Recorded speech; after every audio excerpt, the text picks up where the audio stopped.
Hey, what's going on, everybody? Welcome back to another video. If you guys enjoy the content that I put up here on the channel, please hit that like, subscribe, that button down below. If you guys enjoy the content, without any further ado, let's get to today's video. So, I already did a video talking about a record player that I just hooked up recently on the side. I have it connected to my PC, and I can play it out from a PC, and I can record audio from records, of course. And I figure I'd do a separate video talking about certain records that I picked up and that I am adding to or looking through adding to a collection. So the first one on top, I had to get this from the shop, The Vintage. I already did a video on The Vintage. I will put the video down in the description section if you guys want to check that out. But yeah, this was a sealed copy. I cracked it open, of course, of Slipknot. I paid $32 for this.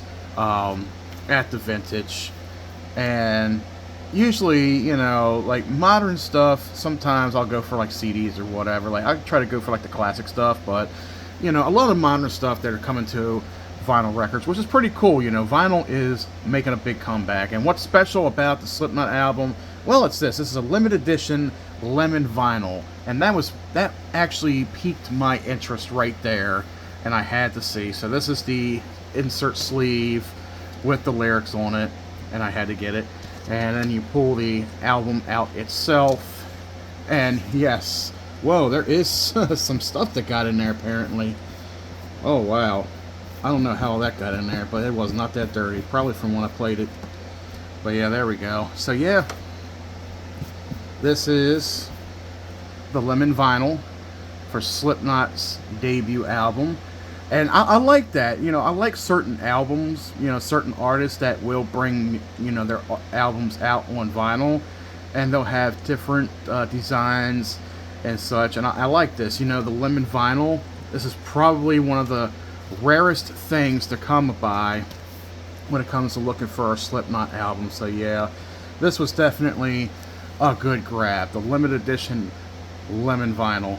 And of course, you guys have already seen this. I already showed this. Metallica's 72 Seasons album. I got this the day that I hooked up the record player. And this was a very decent album. This is their most recent album. I mean, you gotta give the guys credit. They're all in their 60s, you know, and they are still playing heavy metal music. And I do like this. I like the fold out, you know, kind of looks like Jail Bar, sort of. You know, it has a 72 on there. And then here's the second LP. You got Lars on one side, and you have Rob Trujillo on the other, and it's just your standard jet black vinyl album right there. And of course, there is an insert in here I did not know about. This is a booklet that has all the lyrics to all the songs, including some more cover art to it as well. So that is pretty cool within itself. And then on the other side, we have, I think I already showed this, this is Kirk Hammett and James Hetfield as well. You know, jet black. I love it. You know, like, I love certain limited edition ones. But, you know, either way, you know, you're going to listen to your music however way you want to when it comes to records.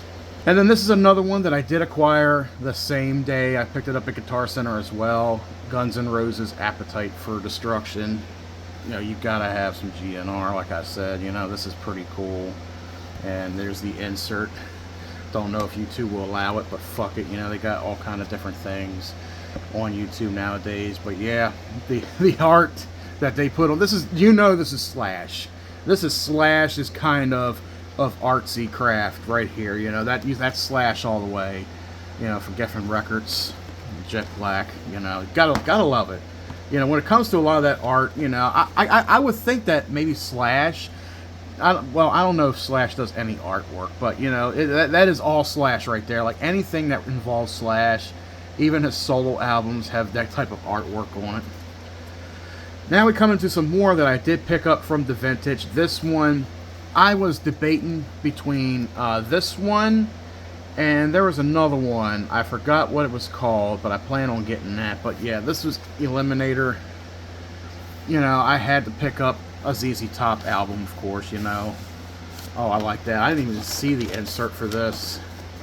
That is pretty cool. You got the car on there. I think I did play it one time. Eliminator, Jet Black. I love that. That's pretty cool when it comes to vinyl records, you know? Like, you never know what you're going to get. You know, it's always some kind of new, exciting feature when it comes to a record. This one Mel actually had to get, and I do like it too, you know, Michael Jackson's best album, Thriller. And this did say, it did have a sticker on it saying that there was some minor scratches on there, but I played it and I looked at it, and it played pretty fine. You know, this was a really good album, especially the song Thriller, you know. This is definitely worth getting the album for. You fold it out, and that that's pretty much what you don't see on the front. You know, he's got a cub, a tiger on there. So yeah, if I pull this out, this is even an insert with the lyrics too. So yeah, they do say there's like some scratches on it, minor scratches. Don't really see it though. But hey, yeah, there's one right here. You guys can't really see it, especially in the light. But you know, this is definitely a good pickup. I think she paid like $28 for it. I can't remember, but yeah, this was definitely a good find for her, and she picked it out. And I was like, yeah, let's get that. That is pretty cool. Now, they do have a complete sealed copy of this at the Vintage for $245. So, yeah, for your record collectors, if you're looking to get something of a collection, go check out this place in Lakeshore, Maryland. This one I had to get. My buddy Jeff, he is big into Led Zeppelin, and I had to get this. This was Led Zeppelin, I think, 69.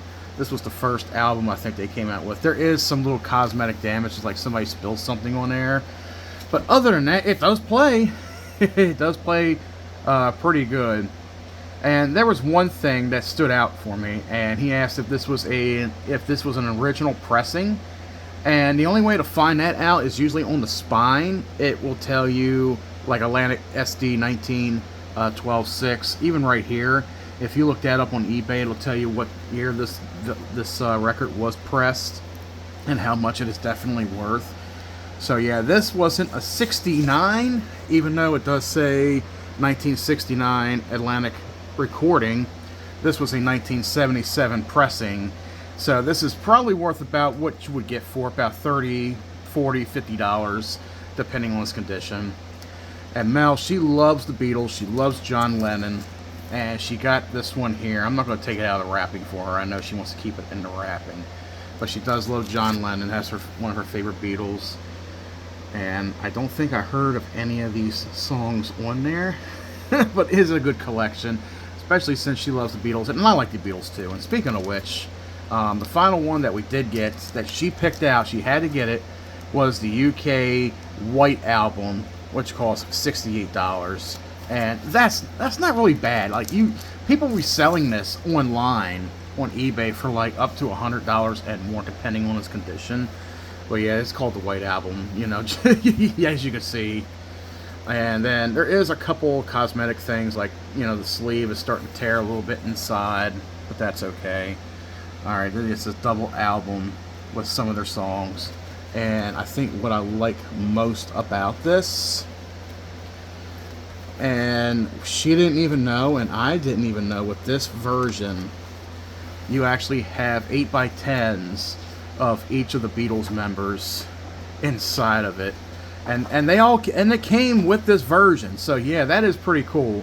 You know, you got 8x10s in here of all the Beatles, and that is pretty cool. You know, these little posters that, you know, you can hang up on your wall back in the day, they were inserted here. So this is, I guess it's only in the UK version, because I think that's where they recorded the White Album at, in the UK. So yeah, that was a pretty good find, and that was one record that she had to go back and get. She saw it there when we were there one day, and she was hoping to come back the following Wednesday to get it, and they did have it. That was like the first thing that I picked up, and it's worth $68. It plays very well, and this is a pretty good thing to add to the collection. Okay guys, now that we looked at some of these records right here, and you guys know the other records that I did add to the collection, I'm going to go take a look at some records that were part of my dad's collection, see what he has. Catch you in a second. Alright guys, so why are we looking at a file cabinet system? So this is the back room that you guys barely even see. And since I'm talking about record collections, I'm looking at record collection of my dad, has had for the last 30, 40, well, since his childhood. And we got a lot of records piled up in the filing cabinet system and all. And luckily they all do fit. And there's a lot of stuff that my dad has acquired, over so many years. And I'm going to take a look at some of them since I'm starting to collect records myself.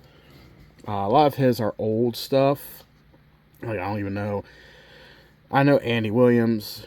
I don't know pretty much anybody else. Some of these are probably Christmas albums, I guess. I don't know, but I haven't heard of any of this shit. Dance Be Happy. Who is all this? Okay, I know Percy Faith. Yeah, I don't know some of this stuff. Usually they would say who they are and what songs they've written. But, yeah, a lot of this stuff. Don't even. Erotic Sound of Del. I don't even recall this being one of my dad's, but okay. Yeah, it looks like it's all Spanish record. Okay, well, maybe it was my dad's. I don't really even know. I think they belonged to my grandparents too. Was this Dave Brubeck? And then there's a lot of loose vinyls too. That's something that you will see, a lot of loose vinyls laying around. Okay, so I might copy this one. This has, what was that, Young Rascals, Neil Diamond, Love and Spoonful. I might play this. This is some old stuff. You got Tommy James and the Shondells on one side. Okay, the 72 original hit. So this is probably part of a set. All right, we got Tommy James again, the Byrds. This is probably part of a set that I never really even paid attention to. Yeah, 72 original hits, CSP. Looks like there is a little minor cosmetic, not scratches, but smudges on it. They'll most likely will play. That's the thing about collecting records, is finding those and, making sure they're taken well care of. Just like with a CD, records get scratched and that can affect the playability of the music. I don't know what this is. Mom's Mabley? That's one long song. This might be like a classical song right here. That's a long one. This is 33 and a third RPM. I think that's what 78s are. They played it, yeah, 33 and a third RPM. Here's one that's pretty much all scratched up, Nat King Cole. You would hear about that in like TV shows and movies. Like, who has the old Nat King Cole? Phil Flowers, don't know him. But yeah, there's so much down here, like 45s and such. What the hell is this? The Donkey Song. A lot of this stuff I've never heard of, and I've heard of a lot of oldie stuff. Harry Belafonte, I know who that is. I know who he is. The Bandana Boat Song, pretty much. So yeah, there's a lot of stuff in here that my dad's acquired over so many years. Looks like a bunch of record folders here. Oh, this one's, you can tell this one's definitely old and faded out. It's like record album. Okay, what's this? Christmas Melody. King Cole. Okay, so this is like some Christmas song. Oh, there goes the cover to that. But yeah, these were record collector books. You can put your collections in, keep it safe and sound, if you didn't have like a storage unit for them or anything. So we'll go ahead and close that real quick there. We do got vinyl records, Carpenters. I was thinking about putting that in my collection because I do like the Carpenters. They have a lot of pretty good songs on their repertoire, Rainy Days and Mondays, Superstar, so I might set that aside. Hey kids, remember the TV show, The Partridge Family? That fall band? Yeah, the fake band, that went along with the show. And of course, they put out music and all. I think there's only maybe a couple songs on this album that I know, so I don't know too much of those, but there's only certain ones. It's not quite Christmas, guys, but hey, who doesn't like a 45 Elvis Presley, Blue Christmas, and Santa Claus is coming to town? This was another format of records. When it came to singles, if you released 2 songs, you had an A-side, and then you had a B-side. They came on this format, 45s, And then if you made a whole album, of course, you know, they would put it on vinyl record. I think this is Bee Gees. Yeah, this might go in my collection here, the Bee Gees. They were pretty big back in the 60s and the 70s. Oh, yeah, this is definitely 70s. Yeah, 1976. I think this is one of the original pressings for it. Yeah, this is like a lot of the... this is when disco era was out, you know. Disco was big with certain, you know, certain people who love music back in the day, who listened to music. You know, they were into disco, they were into rock, Motown, hip-hop, R&B, the Hollies. I think this is one I will definitely sit in my collection there. I mean, I do like the old stuff. You know, Bus Stop, Carrie Ann, Long Cool Woman, The Black Dress, He Ain't Heavy. Yeah, that might go in my collection there. And I do see some other stuff here. I went through this already before, and I'm like, I really don't know if I want to be, you know, listening to that. Here's another example of Partridge Family. I do know that one song. So, yeah, there's some stuff there. What kind of video could you have for the channel if you're not going through somebody's record collection here? Ton of records. What is this? The Carpenters, A and B side. Yep. Ain't this a nice little record? Eve of Destruction. Yeah, that goes along with what's going on politically, right? I might set that aside. Eric Clapton. I didn't think my dad was too much into Eric Clapton. Yeah, that's a good song. That's a good one to set aside. You know, there's a lot of different companies, a lot of different record producers had, you know, local MGM Records. What's this? Bell Records. Okay. See, a lot of this stuff I never really even heard of. You know, this is stuff my dad's collected. You know, like I say, he was born in 1960, so growing up, he had a lot of shit. You know, he had a lot of records coming up. Oh, this looks almost brand new. MCA Records, Elton John, Philadelphia Freedom. What was that? I Saw Her Standing There featuring John Lennon. Oh, I think Mel will love that. I'm going to set that aside. Mel loves the Beatles and John Lennon. Hughes Corporation. Looks like just one song. Elvis Presley. Like I've said, you can't have a record collection without Elvis Presley, you know. But this one, it's a 45 Suspicious Mind. I have a vinyl that has that. More Elvis. My dad did love Elvis. Kentucky Rain. That is a really good song from Elvis. I love Kentucky Rain. The Silver Spotlight series. Usually, whenever I see records, especially with the classic car on the front, I know it's got to be something good. Them or RCA Records. You know, like Elvis released a lot of his music under RCA. But yeah, that's not the end of the record collection here. There's still like a ton of them, but I'm not going to bore you with everything. Oh yeah, here's the Byrds, Turn. This one I think my dad got. No, this ain't the one my dad got. There was one that was from Leslie Gore that my dad bought when we first moved over into our old area back in '97. That was Leslie Gore. Ray Stevens, he's pretty hilarious when it comes to his music. He has some pretty good stuff, though. Oh, Christ. This one... is this just a single? No, there's two of them. Jump in the Saddle Band.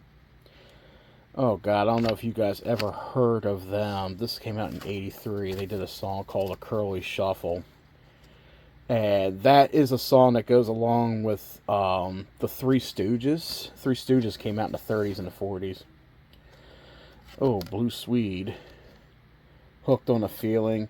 Yeah. The Cowsills.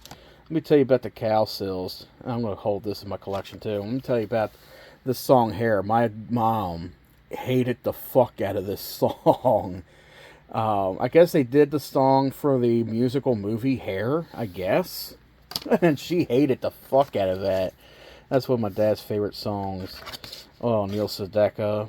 Yeah, you can't go wrong with Neil Sedaka. This is, yeah, that's what I figured, Gary Lewis and the Playboys. So, yeah, there's a lot of good things here that my dad has. And See who's going to be now. She's gone. I remember playing the hell out of this growing up, so I'm going to sit down on the side. I remember playing that for a little while.